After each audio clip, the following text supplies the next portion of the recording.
नमस्कार दोस्तों। जब जब इस सृष्टि में अधर्म ने सिर उठाया है, तब तब ईश्वर ने अवतार लिया है।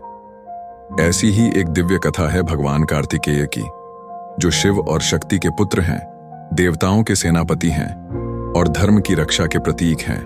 बहुत समय पहले एक भयानक राक्षस हुआ करता था, तारकासुर। उसने घोर तपस्या करके ब्रह्मा जी से वरदान प्राप्त किया कि उसे केवल भगवान शिव का पुत्र ही मार सकता है। परंतु उस समय शिव ध्यान में लीन थे, योग में, समाधि में और संसार से पूर्णतः विरक्त। देवता भयभीत हो उठे। तारकासुर ने तीनों लोकों में आतंक मचा दिया। अब सृष्टि की रक्षा कैसे हो? सभी की निगाहें गईं शक्ति स्वरूपा माता पार्वती पर। माता पार्वती ने कठोर तप किया, वर्षों तक, केवल भगवान शिव को प्राप्त करने के लिए। अंततः शिव प्रसन्न हुए और उनका विवाह हुआ। इस दिव्य मिलन से उत्पन्न हुई एक प्रचंड ऊर्जा, शिव का बीज, जो इतना तेजस्वी था कि कोई भी उसे संभाल नहीं सका। अग्निदेव ने उस ऊर्जा को धारण किया, फिर गंगा माता को सौंपा गया और अंततः वह ऊर्जा सरवण नामक वन में पहुंची, जहां कमल और पवित्र सरिता बहती थीं।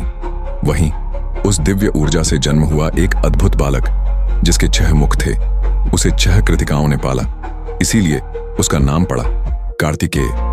वह तेजस्वी था, ज्ञानवान था और उसमें ईश्वर की अद्भुत शक्ति समाहित थी। जैसे जैसे कार्तिकेय बड़ा हुआ, उसका उद्देश्य स्पष्ट होता गया, तारकासुर का अंत। माता पार्वती ने उसे दिया एक दिव्य शस्त्र, वेल। वह मोर पर सवार हुआ और देवताओं की सेना का नेतृत्व करने लगा। फिर हुआ महासंग्राम। कार्तिकेय और तारकासुर आमने सामने। युद्ध कई दिनों तक चला। अंत में कार्तिकेय ने अपने दिव्य वेल से तारकासुर का वध कर दिया। संसार में धर्म की स्थापना हुई। देवताओं ने विजय उत्सव मनाया।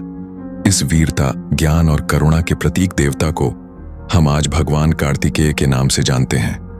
उत्तर भारत में उन्हें देवसेना के सेनापति माना जाता है, तो दक्षिण भारत में वह मृगण, स्कंद और सुब्रमण्यम के रूप में पूजे जाते हैं। उनकी कथा हमें सिखाती है कि जब भी अधर्म बढ़ेगा, ईश्वर अवतार लेंगे धर्म की रक्षा के लिए। नमन है उस दिव्य योद्धा को, नमन है भगवान कार्तिकेय को।